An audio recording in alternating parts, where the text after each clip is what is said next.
দেখুন, সেই 25-26 বছর থেকে চাকরি করে, 30-35 বছর থেকে চাকরি করে, সেখান থেকে 60 বছর পর্যন্ত চাকরি করতে হবে। তাহলে 60 বছরের পরে আর মাথায় কি ঠিক থাকে? হয়তো কারো 2-5 বছর থাকে, তারপরে কারো আর থাকে না। এই অবস্থায় সারা জীবন চলে যায়। কখনো দেখা যায় এই জনের একজনের এতজনের দাবি করা দেহটা মৃত্যু হইয়া অগ্নিতে দগ্ধ হইয়া গেল।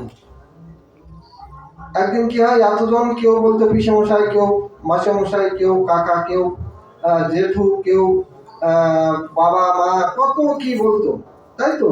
এই দেহটা একদিন অস্বীকার করে যখন সবকিছু ছেড়ে চলে গেল, তখন কি হয়, সেই দেহটা সৎকার করার জন্য তাকে